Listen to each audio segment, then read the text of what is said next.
Oh hi. This is Joe Ross the Sixth. Oh hi. This is the Theodd1scout.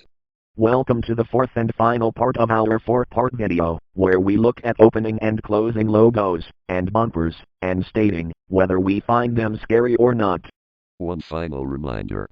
If you have clicked on this video without watching the previous three parts, we suggest you watch them first in chronological order. We will also provide a playlist of this whole video series, which you will find on our channel. Now then, without any further delays, let us begin.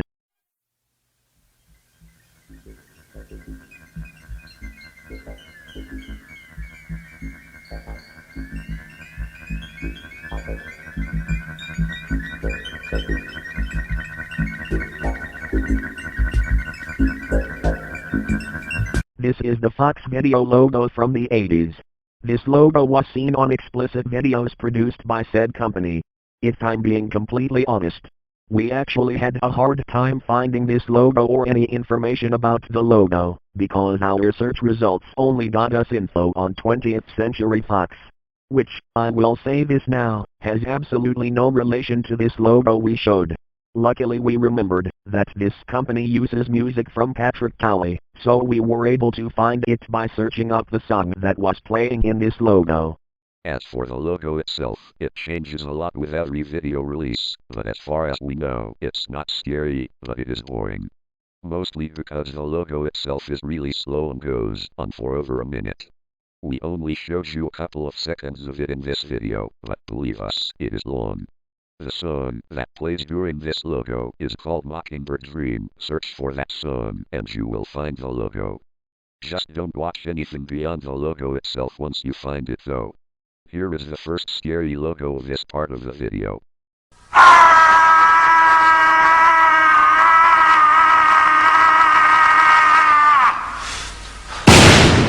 This is the Caution Video logo from 1985. It's no surprise that we can easily identify what makes this one scary for some people. This one jumps straight to the point. The guy screaming gives the viewer an initial scare and the bang comes in, startling the viewer. As you can see, you get 2 jump scares for the price of 1. There's also another variant of the logo which others find scary too.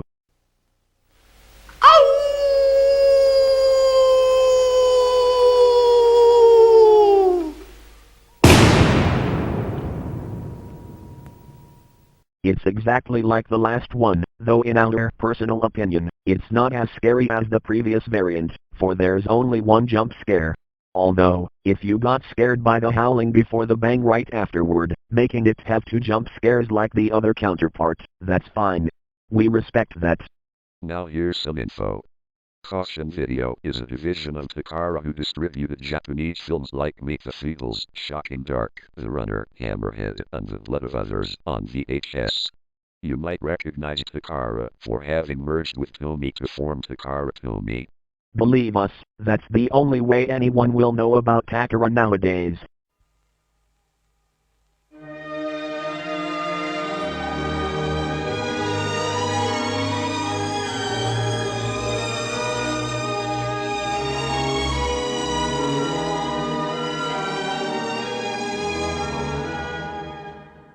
This next logo is the Arab Films logo from the early 80s all the way up to the late 2000s. This company was originated in Spain, as Tom Servo 3 mentioned in her video. And as far as I am aware, this logo showed up on all the movies they produced, until they were bought out by Media 8 Entertainment in 2007. As for the logo itself, this one is pretty harmless. The music is well orchestrated and the animation complements it really well. There's always something charming about seeing old film logos, especially in their remastered state. It really adds to the 80s/90s film touch. Since we're on a roll with showing foreign logos, here is another logo from Japan.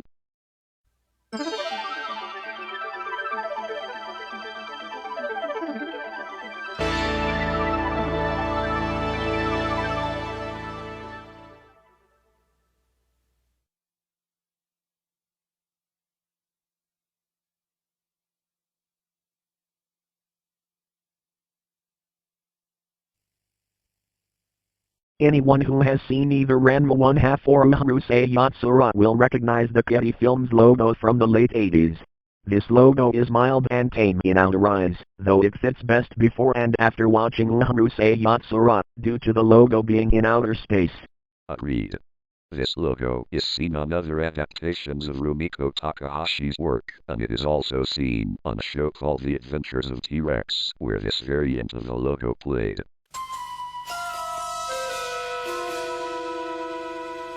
This variant is alright, but it's nothing compared to the previous logo we showed. This logo is supposedly scary, but we do not see anything scary about it in our personal opinions. Now we move on to a rather obscure logo, the Airy Vision Films logo from 1987.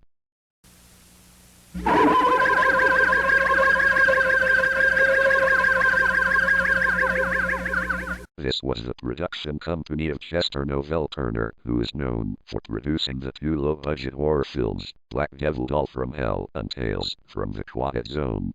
The latter movie is where this logo showed up. This logo is both scary and cheesy at the same time, which kind of fits the feel for these movies. To be frank, if Chester Novell Turner had more success in his movie sales and continued to make more movies, we would have got to see this logo more often. Or at least, more variations of the logo. Such a shame.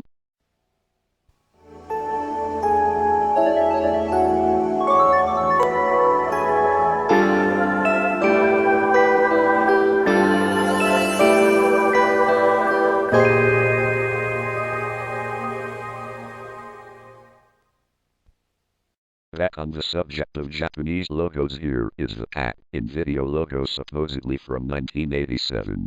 This logo is nice and calming, something about the dated CGI really gives off early 90s vibes.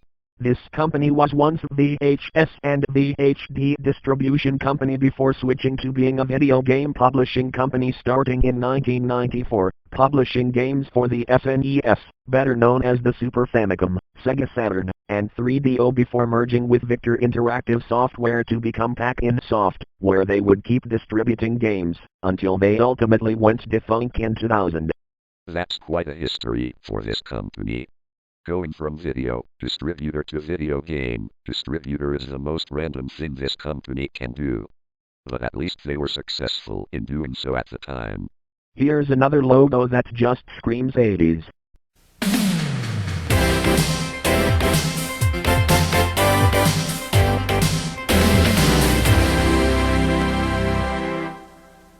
The High Tops Video logo from 1986. If you couldn't guess, from the bright colors and upbeat synth music, this was a children's VHS distribution company who had distributed VHS tapes of such shows as The Adventures of Teddy Ruxpin, Pee-wee's Playhouse, The Mad Balls Pilots, and some of the later Peanuts specials, including some episodes of The Charlie Brown and Snoopy Show. Joe Ross Productions didn't own any of their tapes, but he did watch some of the shows originally distributed by this tape company on DVD. They would soon fold into a video company whose logo we'll show later on in the video. But more on that later. This one is another infamously scary logo from the Philippines.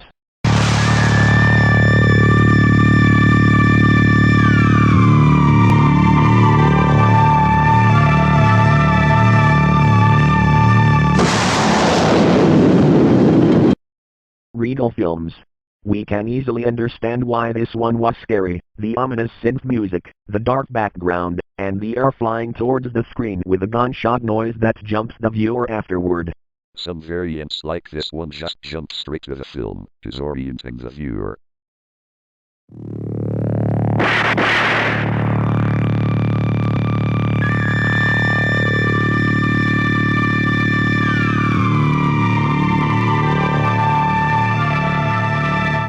Their earlier and later logos thankfully were not scary. Here is their earlier logo shown in 1976.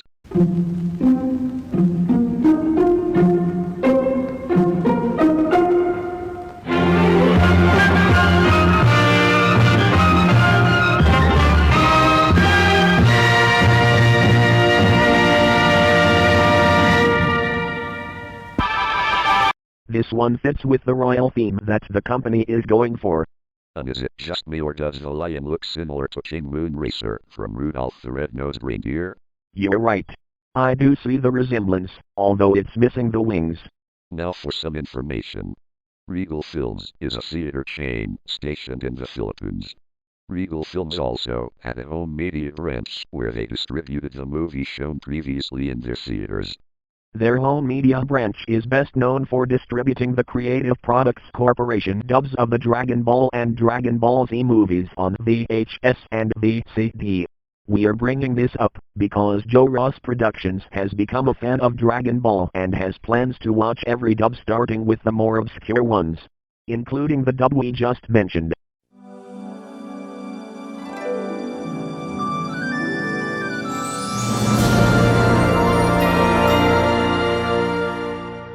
This is a nostalgic logo for most everyone in the mid-90s to the late 2000s. The Sony Wonder logo. Joe Ross Productions saw this logo on his many Sesame Street VHS tapes.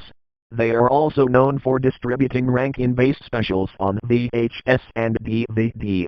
While the logo that came after was nice, it will never hold up to this logo.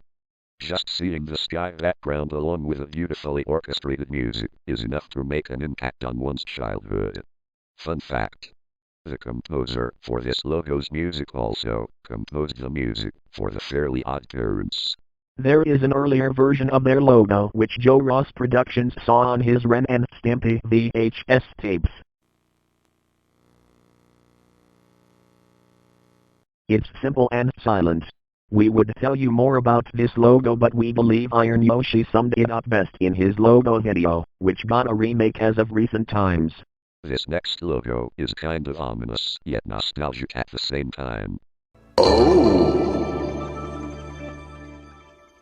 O Entertainment, founded by Steve Oedekerk, is a company who is known for making the fun movies, as Tom Servo3 originally stated in her video, The O Show, and, above many others, Jimmy Neutron, Boy Genius. Starting with Back at the Barnyard, O Entertainment became O-Nation, which in turn went defunct in 2013 following the failure of Planet Sheen. This logo can be considered kind of scary for the ominous music and the man saying "oh" at the start of the logo, but it's quite nostalgic for anyone who watched Jimmy Neutron, including Joe Ross Productions. Here we have a logo that Joe Ross Productions remembers seeing at the end of iCarly and Drake and Josh. We don't need to go into too much history with this logo, other than it has gotten rather infamous as of recent times regarding the founder of the company. This is the AKA cartoon logo seen at the end of Ed, Edd n Eddy. Specifically the Halloween version seen at the end of the Halloween special. This logo is rather infamous for its appearance. It looks to be some guy getting stabbed through his body with a pencil, and this version with the blood splatter all over the logo makes it extra scary and extra gory. How that got passed on television is beyond me. But nonetheless, it's still a nostalgic logo. I think I'm starting to notice a pattern here. Me too. Now for another nostalgic logo. Pay attention to this one, because this ties in with our statement about High Top's video earlier.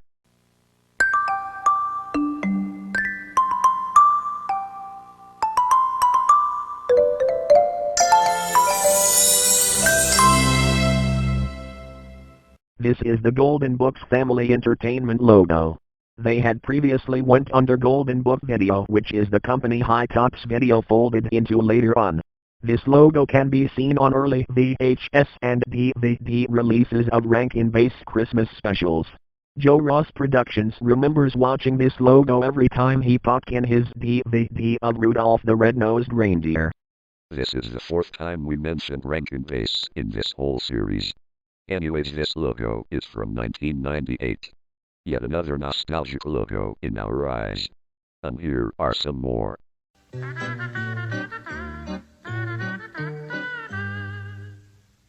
Anyone who grew up in the 90s may remember seeing these logos at the end of Doug. Now for some info. Alex Program was a French animation studio who had animated Doug for a while, and they later folded into Alex Anime, which in turn got purchased by Dargaud Media, who is best known for the animation in the Garfield Show. As for Jumbo Pictures, that was Jim Jenkins' company founded in 1991 which got bought out by Disney along with the rights to produce their own version of the Doug series, leaving it to go defunct around 2000 following the failure of Doug's first and only movie. That's it for nostalgic logos. Now we move on to more scary and obscure logos.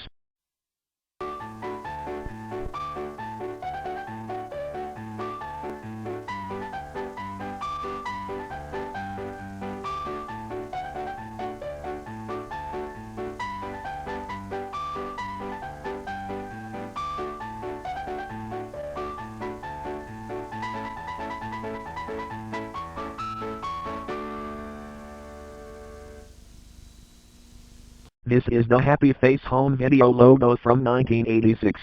They were known for distributing VHS tapes of public domain cartoons, and some Three Stooges shorts back in the day. This logo is notorious for being a scary one.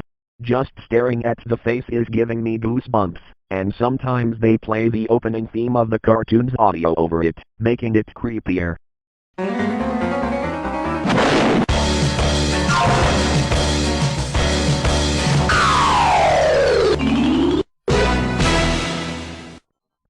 Now from the far-off country of Cambodia, it's the Moraduk Productions logo from 2003. This logo uses stock MIDI sound effects and sound files from old computer software. I have heard some people compare this logo to the VidTV logo that we showed in the first part of this 4-part series, but if you ask us, we don't see too many similarities. Here's a logo from India.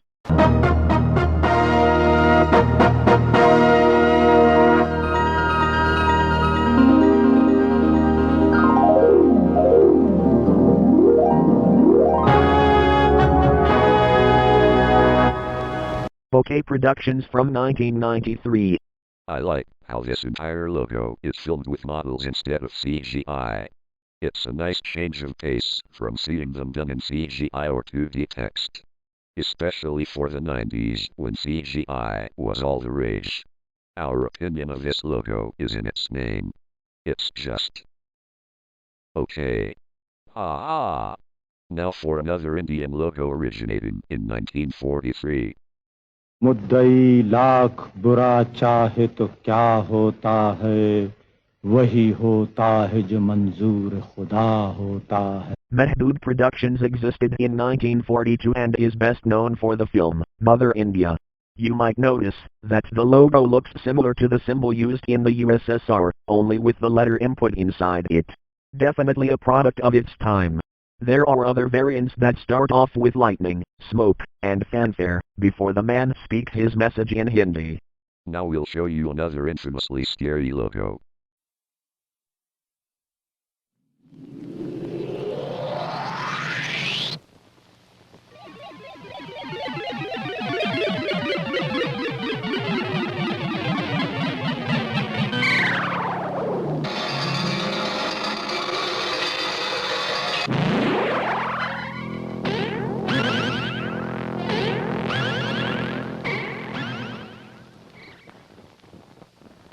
This is the Bryanston Pictures logo from 1974, best known for doing films like the Texas Chainsaw Massacre.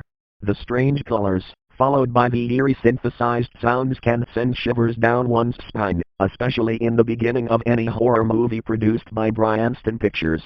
There is another variant of the logo which had bongos playing instead of all the synthesized sounds you hear in this one. Sometimes for these movies, they cut off the top portions of the logo, blocking the words, Bryanston Pictures, from view. Luckily we found a copy of the logo uncropped for your viewing pleasure. Now it's time for the last thing in our entire lineup. Here's another bumper from Nickelodeon back in 1985.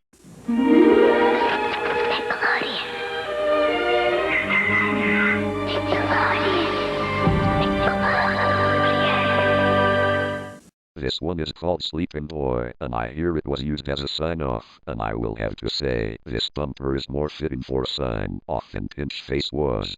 I agree with you. The nice and soothing music and the nicely done animation help make this better than the other sign-off they used later on.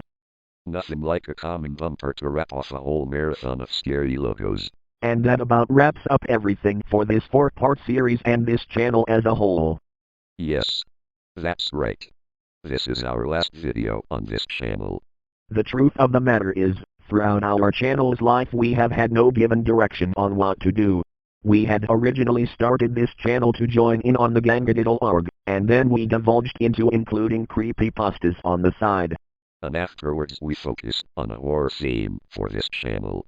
After a while I started to run out of ideas for creepypastas and new videos, and thus I had lost all motivation to finish the one creepypasta I had originally planned to do.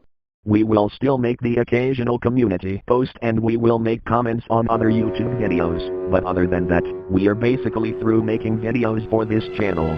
Do not worry, you can still find new videos being posted on the other channels we have listed on our channel page, including my older channel. We had a nice long run in the end though.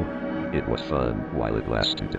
We would like to thank you all for sticking around with us until the end of this series. And just know that neither me nor Joe Ross Productions will ever do any videos about logos after this video.